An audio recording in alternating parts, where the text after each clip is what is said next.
Yeah, I was listening to Pastor Tony Evans, and he was talking about this whole concept of waiting.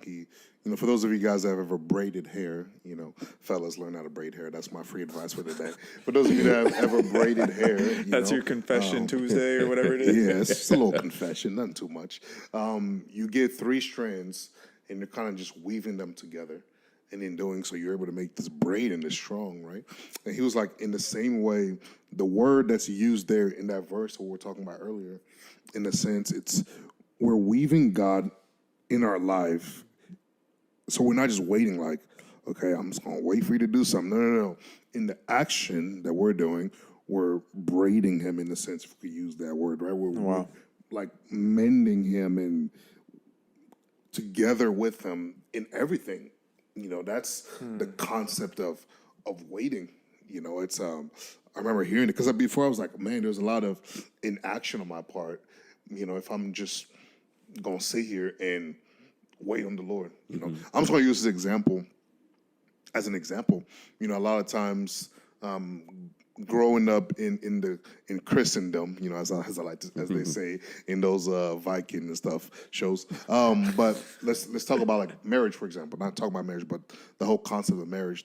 A lot of times it was like, for you to, wait on the Lord to find somebody, and that's like in my mind I was thinking, okay, just stay in the house and wait on the Lord until somebody just pops up, and I'm like. I don't know if that's what that means, because in that point there's no action at all. Whereas, you could try dating somebody or having a conversation with people, learning how to have conversations to be around people and things like that. I'm like in the process of waiting, you're still doing something, and not just like you know what, I'm just waiting on the Lord until he does something. And that goes along with the line of like. God in so many things, like inviting us to co-labor with him in this life. And that was his invitation to like Adam and Eve, was like co-labor in the Garden of Eden with him.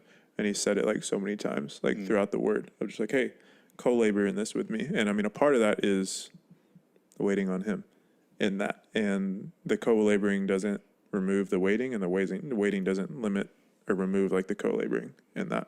Yeah. I think that's such a powerful term as a co-laboring, is that it's not just something you're doing while God is witnessing you, but it's something that you're doing together. And I think that's a beautiful picture of who God is and Jesus is that not only he teaches you, but you are doing it alongside of him.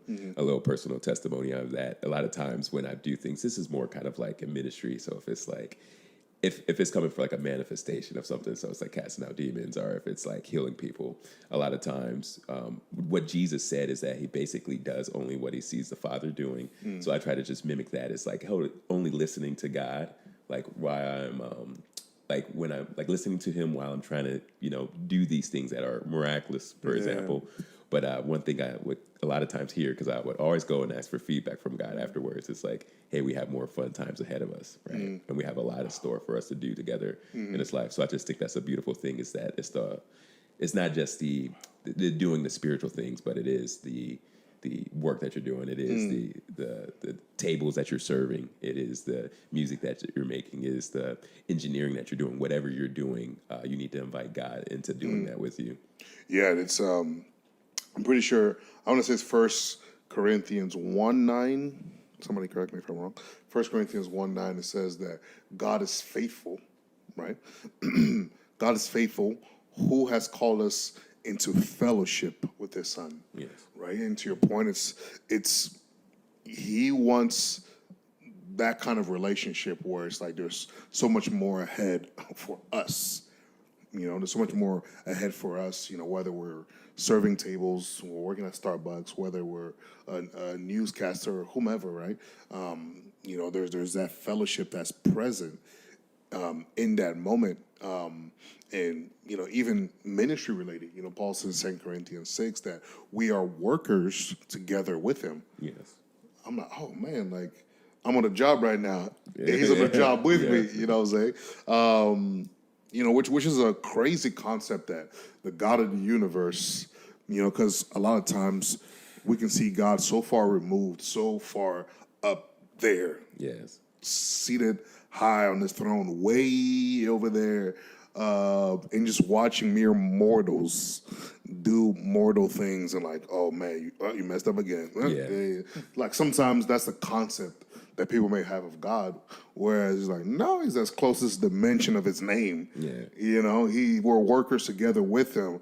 It says that whenever Jesus sent them out, he was with them. You know, so Yes. all these things to remind us, Emmanuel, God with us. Yes. You know, all these things to remind us that he's with us and present Yes. with us, you know, to where we don't make it that distant God somewhere over there. That's powerful. Yeah. I want to comment on that. Yeah. That's actually when I'm thinking about what has God been teaching me, I think one of the biggest things is not this idea that I need to go and try to invite God into this building that I am, or to show up with his presence. A lot of it's just kind of getting rid of like church hearsay, I say, or you hear a lot. So you're like, we just invite you here. Like, I don't really necessarily Cliches and believe all that. that. Yeah. Because like, it's not that he's just like, not only with you, but he's inside of you. And it's like almost that he's in your innermost parts, right? And a lot of times that's what the Bible's talking about. It says, I will come into him, the Father and I will come into him, and we will make our home like with him, right? And it's actually interesting when you think about like the temple, what God had. They had like the different sections, the outer court and then the inner court. But it's like for your being, I believe where God has made his home into you, if you had to say yourself was a temple, is in your inner court. So it's like I don't have to wait for God to show up or even feel his presence, right? Because the knowledge is there. It's kind of a repenting changing of my mind, is that he's wherever I am in everything that I do, right? Yeah.